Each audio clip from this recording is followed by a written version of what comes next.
Hi friends, welcome to my channel. పల్లెటూరి స్టైల్లో పండు మిరగాయి టమాటా సూపర్ టేస్ట్ పచ్చడి అండి.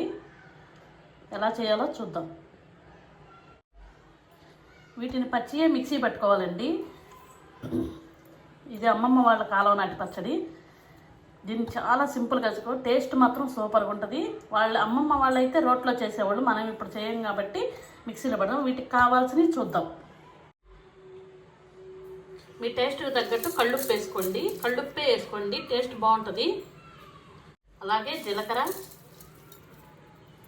వెల్లుల్లిపాయ, ఫుల్ వెల్లుల్లిపాయ వేసుకోండి. అల్లం, చింతపండు వేసుకోండి. టమాటాలు వేసుకున్నారు కాబట్టి మీరు తినే పులుపుని బట్టి వేసుకోండి అండి. చింతపండు ఇదిగోండి, నేను ఎప్పుడు గుజ్జు తీసి పెట్టుకుంటాను చింతపండు. నేనైతే మా పులుపుకి తగ్గట్టు వేసుకున్నా, మీరు కూడా మీ పులుపుకి తగ్గట్టు వేసుకొని ఈ మొత్తం కలిపేసి మిక్సీ పట్టుకుందాం. ఇవి పచ్చియే మిక్సీ పట్టాలండి. ఒక్కసారి ఈ విధంగా కనుక చేసి చూస్తే పచ్చడి సూపర్ టేస్ట్ ఉంటుందండి. ఒక్కసారి చేసి ఈ పద్ధతిలో చేసి చూడండి, పచ్చడి మాత్రం ఎక్సలెంట్గా ఉంటుంది. ముందు మిక్సీ పట్టేసుకుందాం. ఈ మొత్తం పచ్చి ఈ విధంగా కొంచెం కొంచెంగా వేసి మిక్సీ పట్టుకోండి.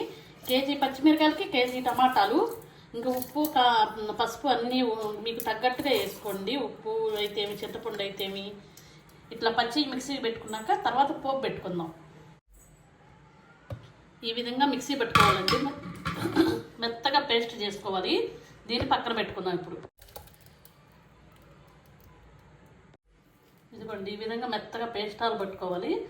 చెయ్యి మంట పుట్టిద్దండి కంపల్సరిగా, మీరు స్పూన్ పెట్టుకోండి. వీటిని ఇప్పుడు పోపు పెట్టుకుందాం. దీనికి ఆయిల్ ఎక్కువ పడుతుందండి, అందుకని ఎక్కువ వేసుకోండి ఆయిల్.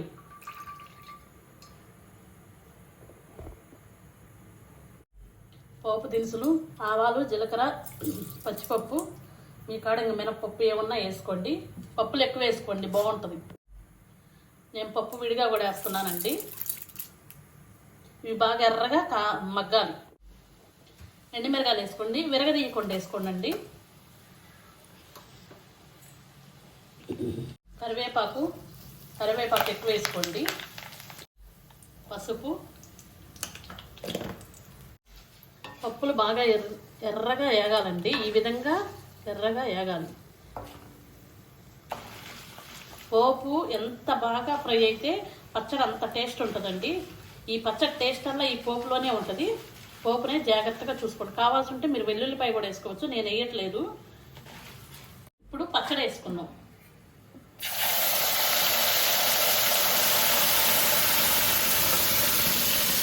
వేసుకొని మూత పెట్టుకోండి.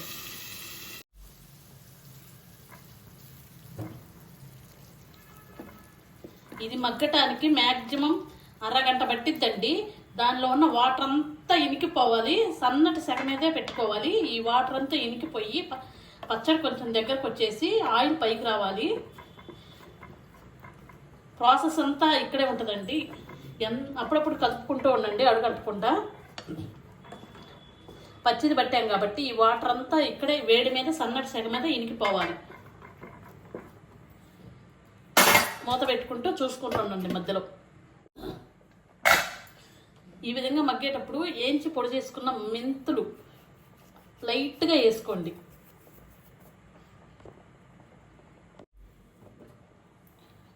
ఈ విధంగా మగ్గేటప్పుడు కరివేపాకు ఉంటే పైన వేసుకోండి. ఇలా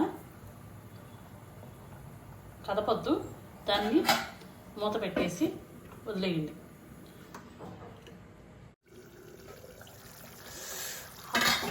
స్మెల్కే నోరు ఊరిపోతుంది. ఎంత బాగా వచ్చిందో చూడండి.